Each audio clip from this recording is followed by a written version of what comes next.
have Dean, who's he's been our audio guy during this show. Yeah. And I have some questions for you, Dean. You want to come up on stage? Yeah. Woo! Can you guys hear me? Oh wait, the audio. Okay. So he's been using a shotgun mic, which is like basically just like a microphone that can catch noise from like 20 feet away. So like you can go up to strangers. And why do you own this thing? Like, are you Bird watching? That's my nickname for my neighbors. All right, Dean, you ready? No. Yeah, he's not kidding. He was writing stuff down as he was doing audio, so I have no idea what's going on.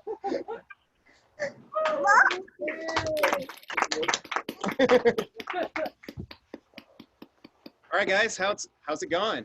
Can you hear me okay online? Great, thank you. I have been kind of scrambling on my material, so let's see how this flails. Yeah. When I came, my name's Dean, again. A little about me, my background. When I first came to San Francisco, I was a bit of a geek, techie, your typical techie. All of my video game related stand-up comedy just fell flat. I was really disappointed. I wanted to have like, you know, the Zelda treasure box opening noise when they got to my casket at my funeral, or just like the Pac-Man, like when I die. That would be my lifelong soundtrack, but nobody got it, so I'm not gonna do video game jokes for you. When I did come to San Francisco, being awkward, the only like really, really pretty girls that would even talk to me were actually tech recruiters. So I did the only logical thing any engineer would do. I turned my LinkedIn into a dating profile. It says, I'm not single, or I'm not looking for a job, I'm just single. It got a little bit awkward when I went to my coworkers to ask for endorsements on my LinkedIn dating profile. They're like, Dean, no matter how hard the project gets, Dean gets harder. You'll know when Dean's coming, because I really don't know why I wrote that one down.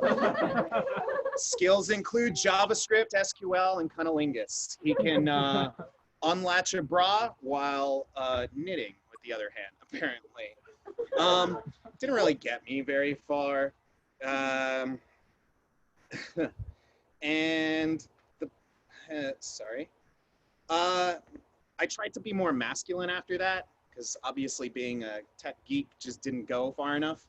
I really thought it was about being a man's man, but I was also taking a Latin class, and man's man translates to homini homo, and that sounded a little gay to me. So I changed routes immediately. I decided that I gotta think about the most masculine thing a man can do. Can any of you tell me what the most masculine thing you typically attribute to men? Just like, huh? Fishing. That was kind of what I had in mind, but not at all what I had in mind. Interrupting people, mansplaining. Motherhood. I feel personally and philosophically, the #1 most male thing a man can do is standing while peeing. So the only logical continuation from that would be to be a true alpha male and learn how to stand while defecating. Because the bottom line is, you know, apex predators don't have time to wipe. They just hoist up their slacks and return to the gazelle hunt. When I've been dating, I'm actually grew up Jewish, but that's mostly it's mostly a cultural thing. I don't date exclusively Jews. That's because I haven't found anybody who's exclusively Jew. Everybody's just a little bit Jewish. And I tried, like, I figured, you know, going more masculine, I just grow a mustache and like really wax it, curl it out. I used to live in Castro, so a lot of people would come up to me and be like, "Excuse me, sir, pretty looking. Are you gay?" And I said, "No, I'm not gay. I just have a mustache." But I will say I empathize with the ladies out there, because having a mustache is exactly like having a rack. Because I'm always telling those guys, "Excuse me, sir, my eyes are up here."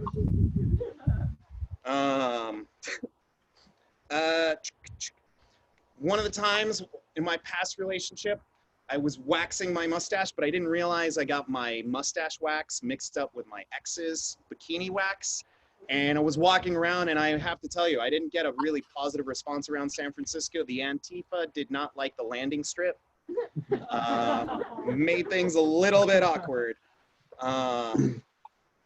But you know, I just got out of I got out of a relationship not too long ago.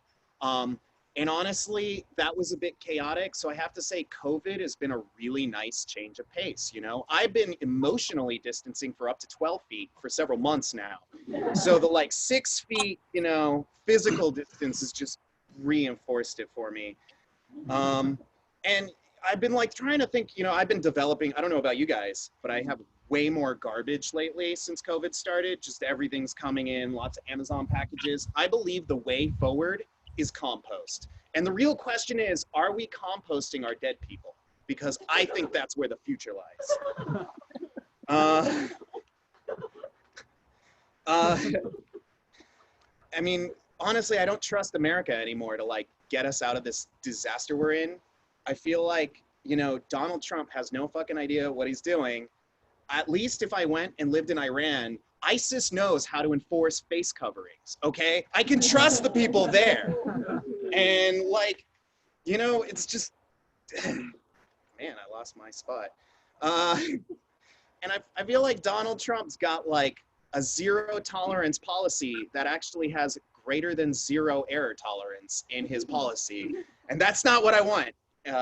So it's been a little bit disheveling. So one of the things I've been trying to do, I've been trying to get like more positivity in my life. I changed my Google Smart Assistant voice to a different accent. Yeah, I used to be a girl. I just can't take directions from girls, so I switched it. I wanted like Jarvis from Iron Man, so I went with a British voice. That was somehow still too effeminate for me, so I went with New Zealand voice. And then my friends overheard, they're like, "Why do you have a New Zealand guy giving you instructions?" And I was like, I don't know, he just, the way his voice soothes my soul. And and like the weirdest thing about like COVID is just, you know, people are starting to die from broken heart syndrome, literally like heart palpitations because they're so lonely and depressed. And it's gotten a little awkward because now this New Zealand smart voice has been telling me to smile more. And me too, ladies, like I gotta empathize. It's just really uncomfortable. My last relationship, part of dating I've come to find is like the most important advice I'd have for anybody going out there and trying to date is be yourself, because being someone else is very fucking confusing. And that's just like the only thing I've come to learn from it. A little bit more about my ex for no reason in particular. I felt she was like a lady of many talents. She had this great idea for a small business. She wanted to come up with an artisanal ruler business.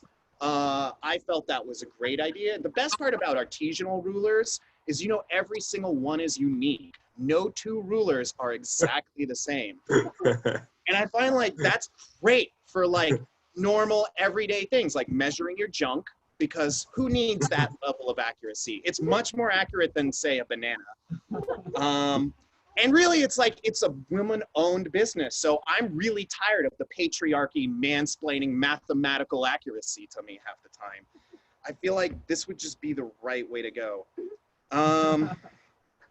It's brought to you by cubit and furlong, totally relevant units of measurement today.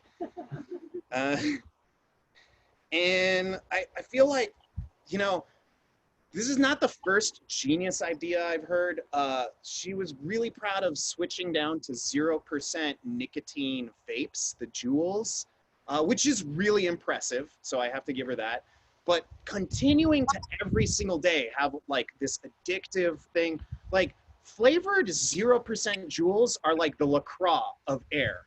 It's just, I don't get it. It's like someone farted bananas and that's what you're inhaling. And it's like decaf vaping. I don't know. I just, it was interesting because I realized you don't have to be a non-alcoholic to enjoy non-alcoholic beer, and that's been pretty much my conclusions around that. Sir, okay, I got a timer. Sweet. Sorry, I went through half of my notebook, and I'm gonna take 2 seconds to be a pain in the ass. Thank you. Yeah. I think it'd be really random subject change because I love segues. I think it'd be really great if Harry Potter was written by an American because you'd have like a pumpkin spice polyjuice potion and like all the kids every single night would be tuning in at 6 p.m. to That's So Ravenclaw. I would definitely get sorted into, you know how they have all those different houses? My house somehow would be Malakazar the Moist. Just because I feel like it's appropriate.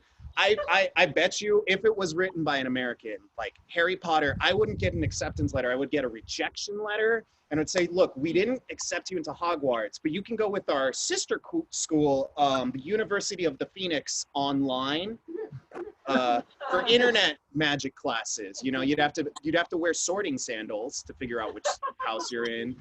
But overall, I think it'd be like, still worthwhile. Everybody's like socially distanced learning anyways. And you know what? That's my time. So I'm going to leave it at there. Thank you guys.